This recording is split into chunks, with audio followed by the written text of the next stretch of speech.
Hi everyone, my name's Caitlin, And I'm Celine. and I will be taking you through a guided yoga session today. So we're gonna work on our hips, opening up our hips, finding more flexibility in our hip flexors. It's just good for pretty much everything in life. So Celine will be modeling a lot of the poses that I do today from a different angle to give you a new perspective on the pose. So just to introduce the practice of yoga a little bit, yoga is all about breath. So remembering to breathe in every pose. It's all about mindfulness. So being present in the moment. And even if there's things going on around you, even if there's noises or distractions, accepting them, but maintaining focus on the task at hand. It is a practice that lacks judgment. So whatever level you're at, you got to listen to your own body and your body's abilities. If anything feels uncomfortable or painful, please don't do it and do things within the limits of your own body. So to start off our hip openers, I'm just going to adjust the screen a bit. So we're going to go over to our mat. You can get there however you want. And we're going to make sure that our sit bones, so those little bony landmarks in your butt, are straight into the ground. So you can really feel them if you wiggle around a bit. From here, you're going to bring your knees tight into your chest as such, and you're going to open up your legs to the side. So it's almost like your feet are open like you're reading a book in front of you. Your sit bones are pointing directly into the ground. And just imagine lengthening through your lower back and extending from your hip bones out through your leg bones to the sides. So just holding this position for a few breaths, about 5 breaths.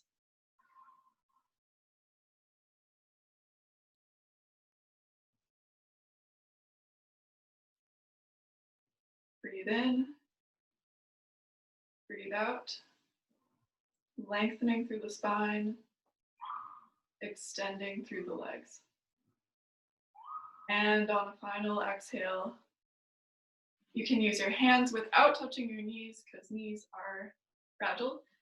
Bring your legs back in, and you can use any sort of prop you need in the room to help yourself get up to a standing position. So just to adjust. So now we're in a standing position. This is called Dandasana or mountain pose. So when we're standing in yoga, we want to make sure the sides of our feet are parallel to the sides of the room or the sides of your mat.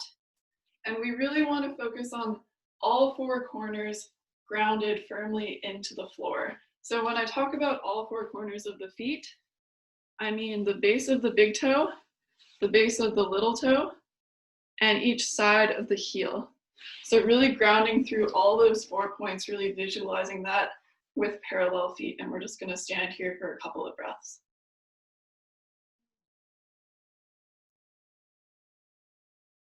Extending through the sides of your body, lengthening through the top of the head. And as you can see with Celine to the side, everyone has a bit of a lumbar spine curve, so just here. And you really want to maintain that, embrace it. Don't push it out too much, but just try to find your natural curve.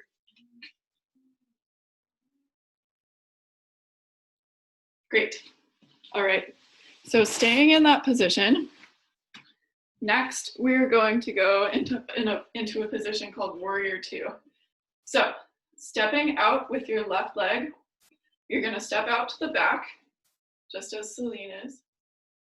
And you're going to make sure that your back leg is planted firmly into the ground at about a 15-degree angle. So it's not completely parallel to your front leg, it's a bit turned out.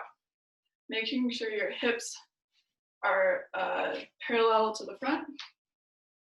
Now you're just going to bend in that front leg so you reach about a 90-degree angle between your femur and your shin bone.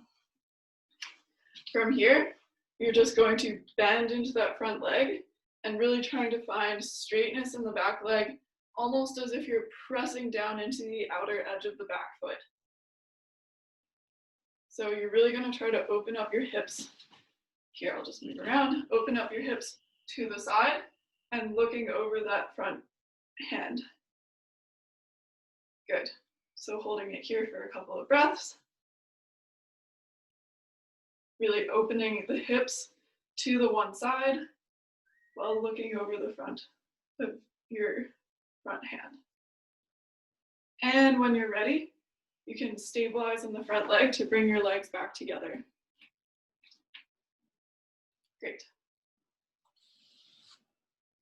So now we're back into Dandasana pose where we started, and we're gonna do that on the other side. So lifting your other leg, for me it's my right leg.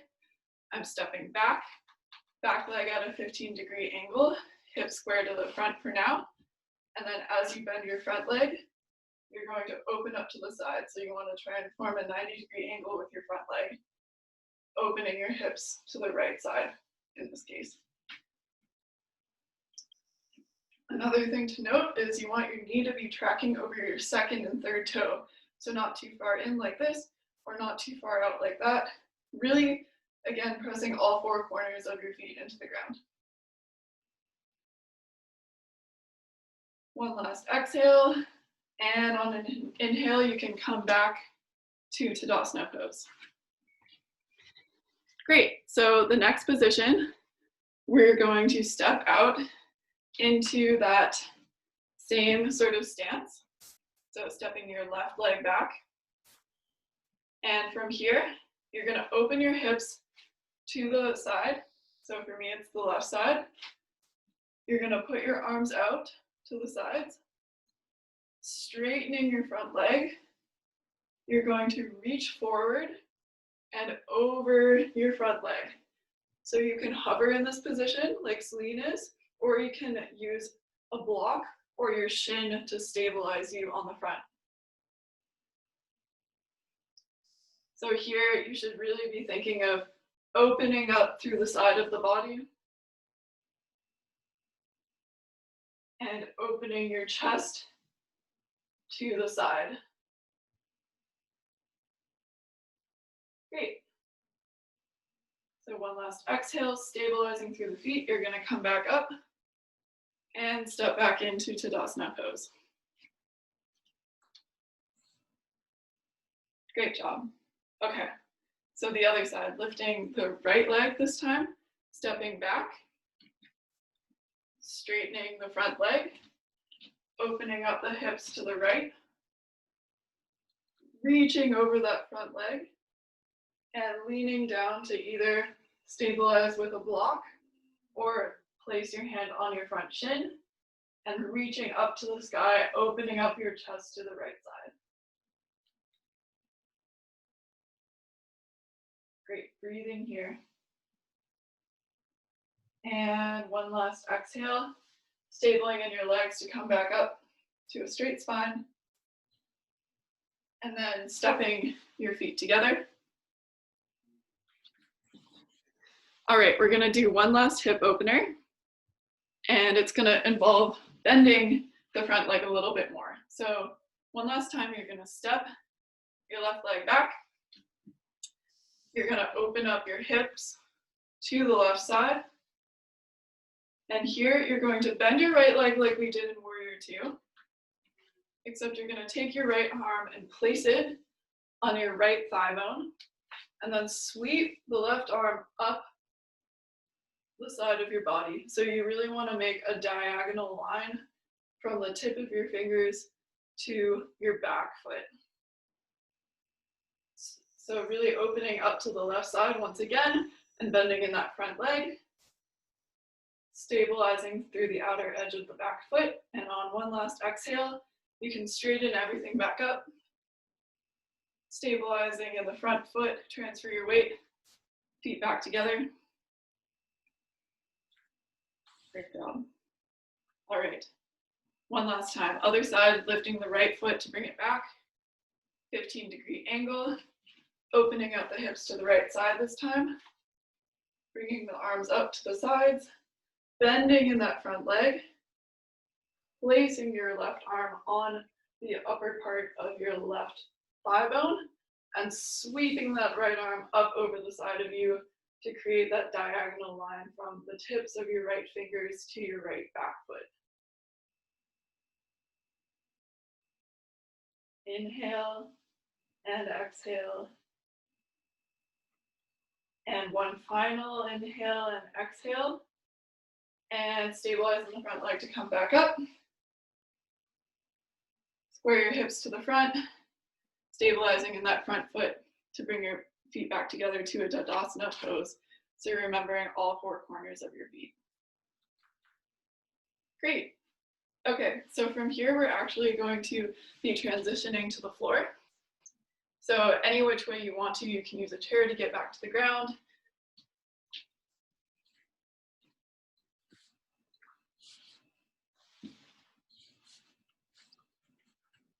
So here we are in what we call Dandasana pose.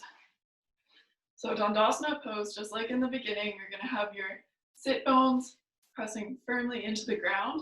And you want to imagine that you have all four corners of your feet pressing forward. So just like on the floor, except the floor is imaginarily out in front of you. So just stabilizing the hips, lengthening through the lumbar spine. We're just going to sit here for a couple of breaths. And you don't want to be passive with your legs. You want to engage them.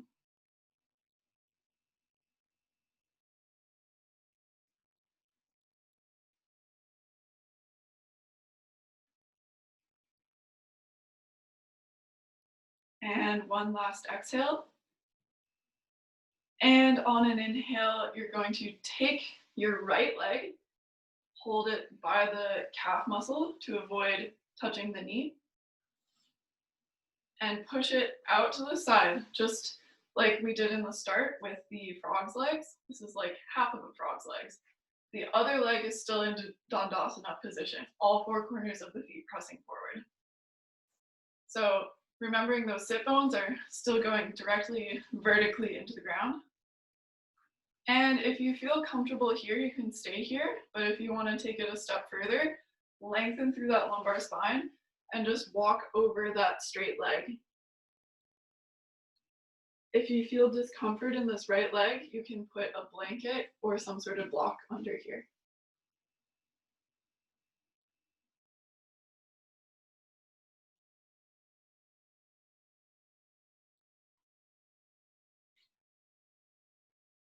And one last inhale and exhale.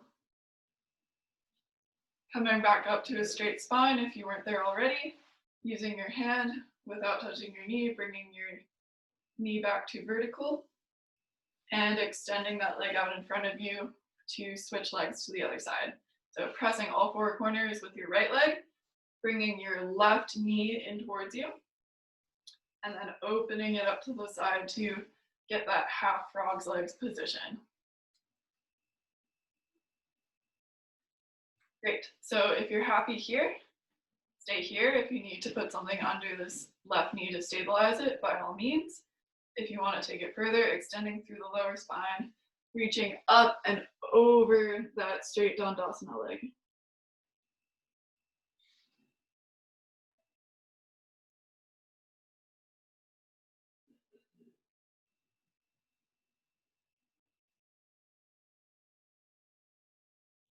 One last inhale and exhale. Excellent. So that was called Janu Shirshasana. So next, we're going to bring both legs out in front of us, like our Dandasana position. You can even lean to one side and lift the bum flesh out from underneath you, so you really feel those hip stabilizers going into the ground. Lengthening through the lower back. This time you're going to reach up and over firm legs as far as you can without feeling any sort of pain, and prioritizing lengthening in the lower spine, so try not to curve too much.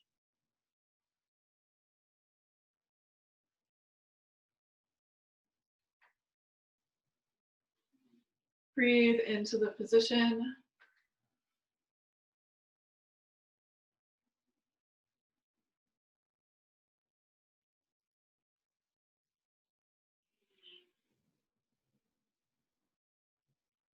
And coming back up. So for our final position, we're actually going to be coming down onto our backs. So however you need to get there, that's comfortable for your abdominals. And you're gonna bring your legs up towards your chest with your feet still on the ground. And we're just gonna be replicating that same frog's legs position from earlier, except on our backs as a final resting pose. So anything in yoga that's on your back, you call Supta. So this is Supta Baddha Konasana.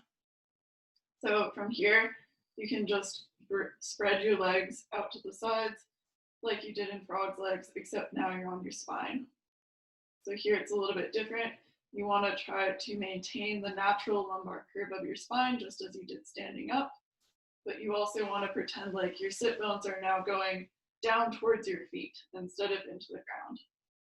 And your hips are still extending out through your thigh bones.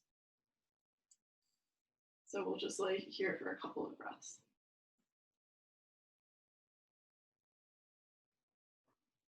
Really just trying to relax after a practice.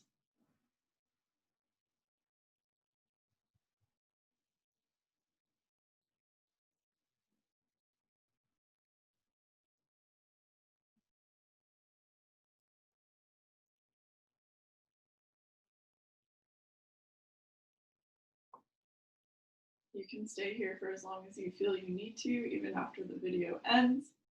But when you choose to complete the position, you can use your hands to bring your knees back in towards each other. And I encourage you to roll onto your right side. This isn't my right side, but use your right side. And then push yourself up back to a seated position. And that is the end. Thank you so much for practicing with me and opening up your hips. I hope you feel a little bit looser and feel the difference in your day-to-day life.